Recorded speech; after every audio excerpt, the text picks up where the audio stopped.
आइए बच्चों, आज मैं आपको ये बताती हूँ कि गाय की पूजा क्यों की जाती है और इसके वैज्ञानिक और धार्मिक कारण क्या क्या है। हमारा भारत देश, जहाँ देवी देवताओं के साथ साथ पशु पक्षी और पेड़ पौधे, पहाड़ पत्थर सभी पूजे जाते हैं, अर्थात प्रकृति की पूजा होती है। जितनी भी प्रकृति की चीज़ें जो हमारे लिए उपयोगी है उनकी हम पूजा करते हैं, उनका धन्यवाद करते हैं उन्हें पूज कर। गाय, तुलसी, नाग, ये सब हमारे भारतीय संस्कार हैं जो इनकी पूजा करने के लिए हमें प्रेरित करते हैं। लेकिन क्या आप जानते हैं कि युगों से गाय को क्यों पूजा जाता है? इसका क्या कारण है? क्या यह महज धर्म ग्रंथों में या ऋषियों द्वारा दी गई मान्यता मात्र है? जी नहीं, इसका बहुत ही बड़ा रहस्य है और वही है जिसके कारण गाय को पूजा जाता है। एक बार विवेकानंद जी को विदेश में ये पूछा गया कि आपके यहाँ किस जानवर का दूध सबसे अच्छा होता है, तो उन्होंने कहा भैंस का। तो विदेशी को आश्चर्य हुआ, उन्होंने कहा सब तो गाय का बोलते हो और आप बोल रहे हो भैंस का। तो जब उन्होंने जवाब दिया कि गाय जानवर नहीं है, वो हमारी माँ है। आपने ये पूछा था कि किस जानवर का दूध सबसे अच्छा है, इसलिए मैंने भैंस कहा।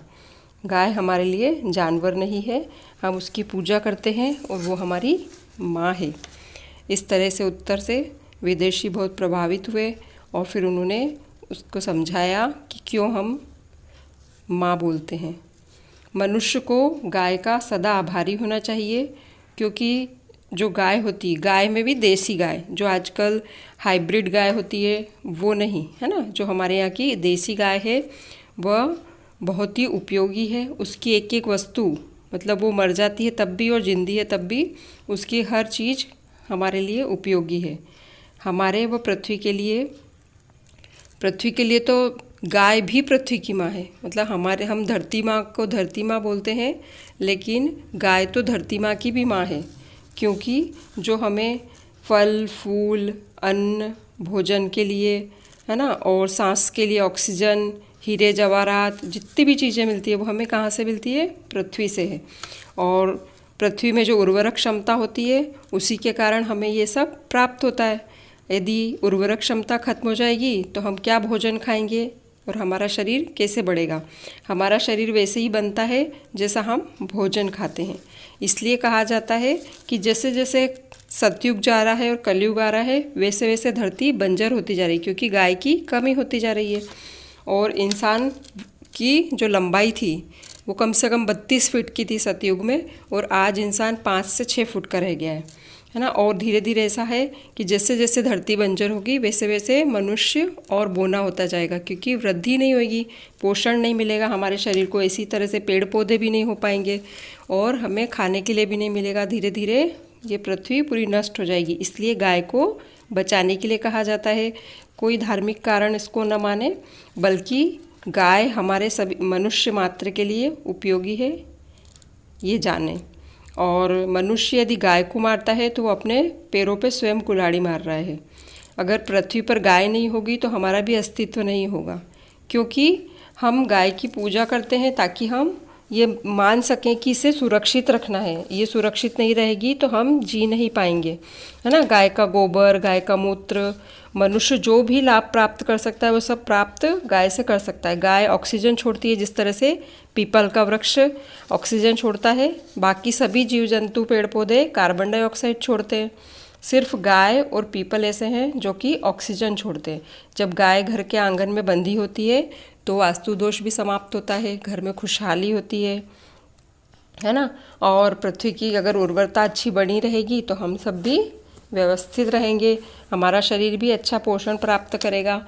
इसके लिए गाय को हमें बहुत बचाना है और उसे मानना है।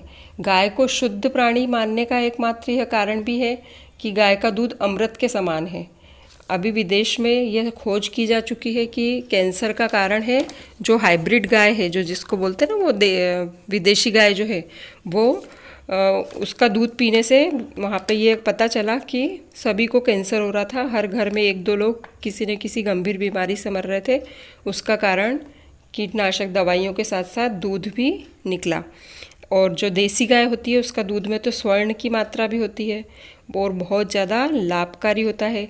और जब हम गाय के घी से हवन करते हैं, है ना, आहुति देते हैं, तो वो ऑक्सीजन का निर्माण होता है और बादल बनते हैं और वर्षा होती है। इससे प्रदूषण भी कम होता है और हमें वर्षा का जल भी प्राप्त होता है। गाय बहुत ही शांति प्रिय और धैर्यवान पशु है। और विदेशी और देशी गाय में क्या अंतर है, ये तो मैंने आपको बता ही दिया है ना। विदेशी गाय वो फ़ायदा आपको कभी भी नहीं दे सकती, बल्कि वो आपको नुकसान पहुंचा रही है। भारत में गाय की 30 से अधिक नस्लें पाई जाती है, जैसे लाल सिंधी, साहिवाल, गिर, देवनी, थारपारकर, ये बहुत प्रमुख गायें हैं। इसके अलावा जितनी भी गायें हैं, हमारे देशी गायों के अलावा विदेशी गायें हैं, वो दूध बहुत ज़्यादा देती है, इसलिए लोग उसकी ओर आकर्षित होते हैं और उन्हें पालते हैं।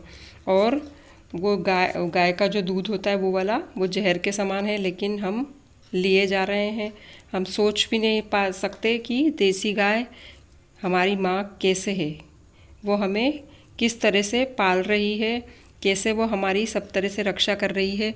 गाय को जो हम एक रोटी रोज देते हैं, उसका यही कारण है कि सबसे पहला हक जो भी पृथ्वी से उत्पन्न हो रहा हो तो गाय का ही है, क्योंकि पृथ्वी का भोजन है गाय। गाय का मूत्र और गाय का गोबर जो है वो पृथ्वी का भोजन है, और पृथ्वी का जब भोजन होगा तभी तो पृथ्वी हमें दूसरी चीज़ें देगी, ये ध्यान रखना है। और जो देसी गाय है उसे कैसे पहचानेंगे? देसी गाय की गर्दन में बहुत सारी चमड़ी लटकती होती है और उसकी पीठ पर एक बड़ा सा कुबड़ होता है। और जो विदेशी गाय होती है, जिसे हम जर्सी गाय भी कहते हैं, उसके अंदर ये गुण नहीं पाया जाता है। उसकी गर्दन में चमड़ी कम होती है और उसका कुबड़ भी छोटा होता है।